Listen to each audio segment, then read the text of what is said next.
Hi everyone, I'm Shaylin here with Reedsy. So today we're going to be talking about how to write a chapter. A chapter is a section of a novel that splits a novel into more readable parts. Not every novel uses chapters, but the majority do. So while chapter is a pretty flexible term, and what you mean by a chapter will depend on the book, typically we think of a chapter as a group of scenes that are unified by some kind of arc. Chapters can vary in length, and we'll get to that later, but in most cases we want chapters to be readable within one sitting. So that gets to the first point, which is understand what a chapter is in your book. Because chapter is quite a vague word, it's a very flexible unit, the important thing isn't to understand what a chapter is in general, but what a chapter is in your book. What type of structure are you using for the chapters? What is the relationship between a chapter to the overall structure? How long is your typical chapter? Are you grouping the chapters into larger sections or parts? Do the chapters in your book encompass a fuller arc, kind of like a short story, or are they based more on theme? Are they used to signal point of view switches in a multi-POV novel? Are you writing a more vignette style book where the chapters are just single floaty little scenes? Or do you have more epic chapter styles in, say, a family saga where each chapter encompasses an entire generation? Figure out what you want a chapter to be and how that unit can best help the pacing and structure and form of your book. There is no set length that a chapter needs to be.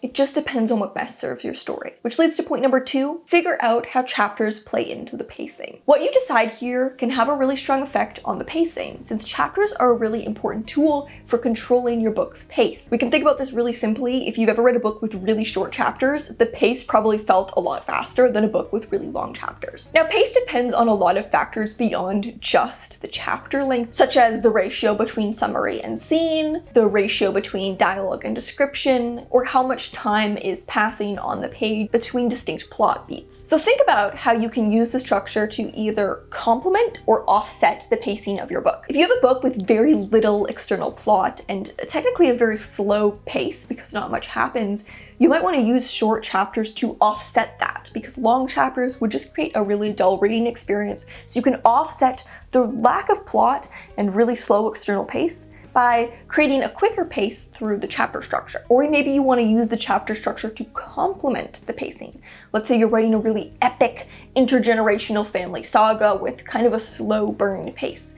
Maybe you want to use really long, full, intricate chapters in order to complement the structure of the overall book. It's up to you. You just want to make an informed choice and think about how the chapter structure can best support the structure of the novel. The next tip is to use chapters to control the suspense. Where we cut the chapters can have a really strong impact on the suspense in our book, and it depends on the style you're going for. The most obvious example of this is a cliffhanger. A cliffhanger is when we end a chapter in actually the middle of the arc, or at the inciting incident, rather than breaking the chapters at the ends of the arc. If you read a book where every chapter was ending on a cliffhanger, it's because instead of the chapter breaks being aligned with the arcs of the story, they were offset a little. The chapters were always being cut right at the most exciting moment. But let's say you want the opposite style in your work. You don't want to create a bunch of cliffhangers. You want each chapter to feel like a full, complete arc. Well, then you can break your chapters in line with the arcs in the story so that you're ending the chapters at the moment of resolution rather than at the inciting incident. The next tip is to create noticeable progression. Ideally, within a chapter, we should feel noticeable progression in the story. Now, what this looks like will depend on the story.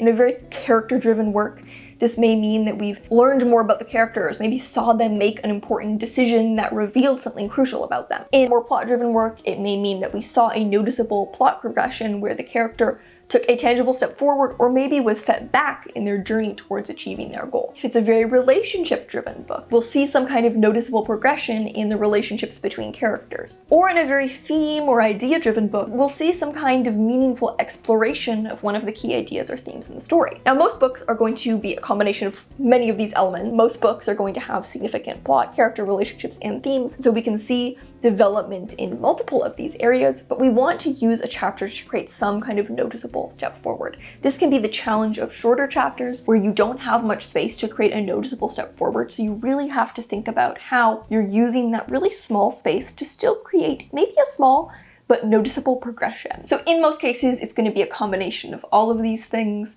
In a more traditionally plotted book, where it relies on kind of a combination of plot development and character development, we'll want to see some advance in both plot and character, and ideally those things would be tied together. And finally, tip number 5 is to make your subplots interact. Your novel likely has multiple subplots going on, and you don't want to see them as separate entities, but rather a braid that is constantly weaving together and interact, different threads sparking off each other, causing conflict and tension amongst each other. And this can be a source of narrative fuel for your chapter. Use the context of your chapter to make these different threads interact. When managing subplots, we really want the subplots to be continually braided into the story rather than continually diverging. At that point, you don't really have subplots, you just have a bunch of different stories happening independently. You may not have every single subplot appear in every single chapter, but when taking stock of the subplots that are going to appear in your chapter, rather than having them appear as standalone entities, have them appear in a way that makes them interact with each other. So that is how to write a chapter. The chapter is a really, really useful unit. It's super, super helpful to really learn how to use chapters effectively in order to support your novel, and especially to learn how to use chapters specifically in the context of your novel, rather than worrying about writing like the perfect chapter. You know, there is no ideal chapter structure or chapter length, but if you can figure out how to use chapters to specifically benefit your book, they can be such a helpful tool for structure and pace. So thank you so much for watching. Remember to subscribe and turn on notifications so you don't miss any new videos from us. We've got new writing, editing, and publishing tips every Tuesday and Friday. Until next time, bye!